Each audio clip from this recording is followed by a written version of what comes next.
ہمارے بعض احباب اپنی برادری کے بیس پہ، بعض احباب ہمارے اپنے علاقے کے بیس پہ، بعض احباب ہمارے اپنے پیر صاحب کے بیس پہ، یا کچھ اور بھی اسباب ہیں جس کی بنا پر وہ اقدام ذرا غیر مناسب طریقے پر کر جاتے ہیں۔ میں بڑے اجمال کے ساتھ آپ کی خدمت میں یہ بات رکھنا چاہتا ہوں کہ چند ہی دنوں پہلے میں ٹیلی ویژن پر آنے کا مجھے ٹائم ہی نہیں، میں کہاں تک، مجھے اہل سنت کے جتنے ٹی وی چینل ہیں سب نے مجھے آفر کیا، سب نے دعوتیں دیں، سب سے میں نے معذرت کی۔ ایک دن کے لیے لوگ لے گئے کہ ایک دن تو دے دی۔ یہاں ہمارے مخدوم محترم سید منور حسین شاہ بخاری صاحب دامت ذیلہ العالی یہ مجھ کو نانا جان کا واسطہ دیے، میری آنکھوں میں آنسو آ گیا کہ اب میں کیسے ان کی بات کاٹوں، تو میں ان کے حکم پر یہاں پہلی بار حاضر ہو گیا تھا۔ چونکہ ٹیلی ویژن پہ میں کبھی کبھار ناشتہ وغیرہ کرتا ہوں، میرے احباب کھول دیتے ہیں تو ایسی باتیں کانوں میں آتی ہیں کہ بس یہ طبیعت میں آتا یا تو کان میں روئی ٹھونس لیں یا تو پھر نہ دیکھیں۔ اللہ عز و جل ہم سب کی اصلاح فرمائے۔ آمین۔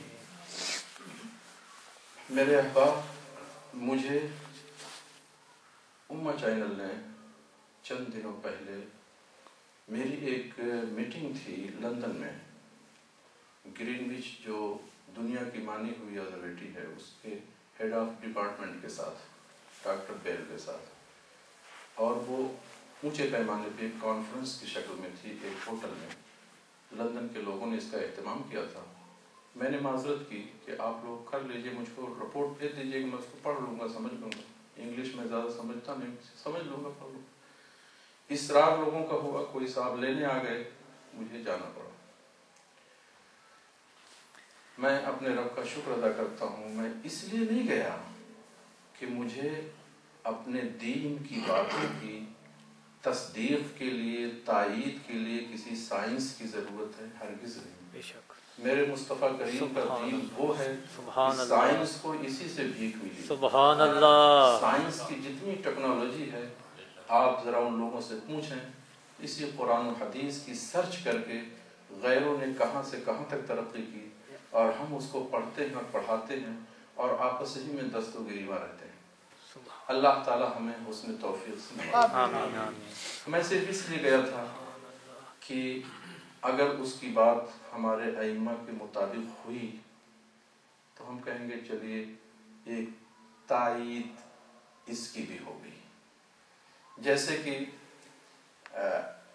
کہا جاتا ہے مثلا ہندو ہے، وہ کئی معبود کو پوجتا ہے، تو کسی ہندو بڑے پیشوا کی بات اگر ہم پیش کر بھی دیکھ، تیرا یہ پیشوا بھی کہتا ہے کہ مالک ایک ہے، اس لیے نہیں کہ ہم کو اس کی عبارت کی ضرورت ہے، بلکہ یہ الزامی معاملہ ہے کہ دیکھ تیرے بھی پیشوا یہی کہتے ہیں۔ تو اس حیثیت سے ہم نے وہاں پر شرکت کی۔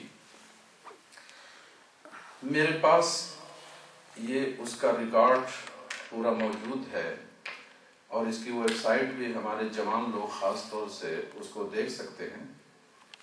یہ اس میٹنگ کا خلاصہ یہ ڈاکٹر بیل نے رائٹنگ میں کیا تھا، پھر لوگوں کو یہ کاپیاں دی گئی، ای میل کیا گیا، دی گئی۔ اس میں جب ہم نے شرکت کی اور ڈاکٹر بیل نے پوری اپنی تقریر تشریح کر ڈالی تو میں کوئی 5% 6% کچھ سمجھا، کیونکہ نہیں سمجھ پاتا میں انگلش میں۔ تو میں نے شرکاء سے کہا کہ بھائی کوئی ایسا ہو، ہمارے یہ علامہ عبدالسمیع صاحب ہیں، ہالیفیکس جامع مسجد مدنی مسجد کے خطیب و امام ہیں، یہ انگلش ماشاءاللہ یہاں کے بون ہیں، انگلش اچھی خاصی ان کی عالم دین بھی، تو یہ بھی ہمارے ساتھ تشریف لے گئے تھے۔ میں نے وہاں کہا بھائی کوئی جو قاعدے سے سمجھ لیا ہے ان کی بات کو، ذرا اختصار کے ساتھ اردو زبان میں کوئی بیان کرے تو کچھ احباب نے بیان کیا، ہم نے سمجھا۔ اس سے پہلے ہم نے یہ ای میل پر موجود تھا، ہم نے اس کو نکلوا کر کے کچھ وکلا کو بلایا، کچھ انگلش کے ماسٹروں کو بلا کر کے اس کو سمجھا ہم نے، اور پھر ہم نے اس گفتگو سے ان دونوں کی تطبیق دی تو بالکل دونوں معاملات ایک تھے۔ اس میں گرین وچ کی سائنس نے یہی فیصلہ آج نہیں، سالوں سال پہلے کا یہ فیصلہ ہے کہ جو نارمل دن ہوتے ہیں ان دنوں میں سورج جب افق سے، ہورائزن سے نیچے جاتا ہے تو ہم کہتے ہیں سن سیٹ ہو گیا۔ ایسے ہی مشرق کی طرف جب ہورائزن سے، افق سے سورج اوپر آتا ہے تو ہم کہتے ہیں سن رائز ہو گیا، سورج طلوع ہو گیا۔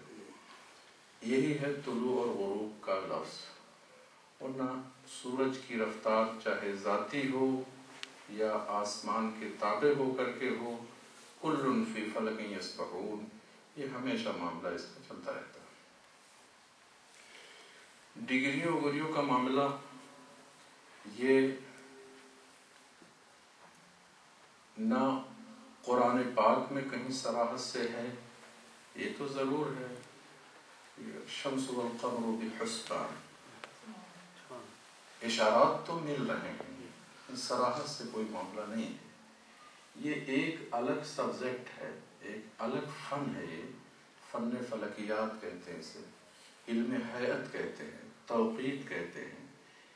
اس فن کے جو ماہرین ہیں ان کی یہ اصطلاح ہے کہ کوئی بھی قرہ ہو، کوئی دائرہ ہو، تو اس میں اس پورے دائرے میں 360 ڈگری ہوتی ہے، 360 ڈگری۔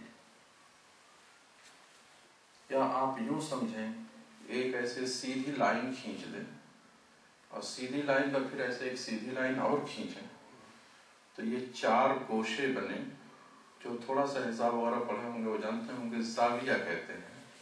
یہ 4 زاویے بنے اور چاروں زاویے یہ 90 ڈگری کے ہیں، تو اسی کو ایسے کر دیجئے تو دائرہ ہو گیا۔ تو زمین بھی گول ہے، وہ کہ اس کی گولائی تھوڑا بیضوی شکل جیسی ہے، انڈے جیسی شکل ہے یا سیب جیسی شکل کر لیجیے۔ ایسے ہی آسمان بھی گول ہے، چوتھے آسمان پہ سن ہے، سورج چوتھے آسمان پہ، چاند پہلے آسمان پہ ہے، یہ سب اس پہ چلتے ہیں، کچھ ان کی ذاتی رفتار ہے، کچھ طبعی رفتار ہے۔ اب جب سورج ڈوبتا ہے تو ڈوبنے کے بعد کتنے نیچے جاتا ہے تو تھوڑا دھندلا پن رہتا ہے، وہ جب ختم ہوتا ہے تو پھر ریڈ کلر افق پر آتا ہے، پھر وہ جب ختم ہوتا ہے تو وائٹ کلر آتا ہے، پھر وہ جب ختم ہوتا ہے تو اندھیرا چھا جاتا ہے۔ یہی کیفیت ہے میرے بھائیوں مشرق کی طرف بھی ہوتی ہے، فرق اتنا ہے کہ ترتیب الٹی ہوئی ہے، کیونکہ یہاں کی سورج جا رہا ہے اور وہاں سورج آ رہا ہے، تو یہاں پہلے دھندلا پن ہے، پھر ریڈ کلر ہے، پھر وائٹ کلر ہے، اور وہاں پہلے وائٹ کلر ہوگا، پھر ریڈ کلر، پھر دھندلا پن۔ تو اس فن کے ماہرین نے اور فقہائے دین نے اس بات کی وضاحت کی ہے، اور یہ 1-2 نہیں بلکہ 50 اور سینکڑوں کتابوں میں اس کی وضاحت موجود ہے کہ جب وہ سورج افق سے 6 ڈگری نیچے جاتا ہے اس وقت تک دھندلا پن رہتا ہے، جس کو سول لائٹ کہتے ہیں۔ اس کے بعد 6 ڈگری کے بعد ریڈ کلر آ جاتا ہے اس پر، اور وہ 12 ڈگری تک رہتا ہے۔ 12 ڈگری کے بعد وائٹ کلر آتا ہے، وہ 18 ڈگری تک رہتا ہے۔ 6, 12, 18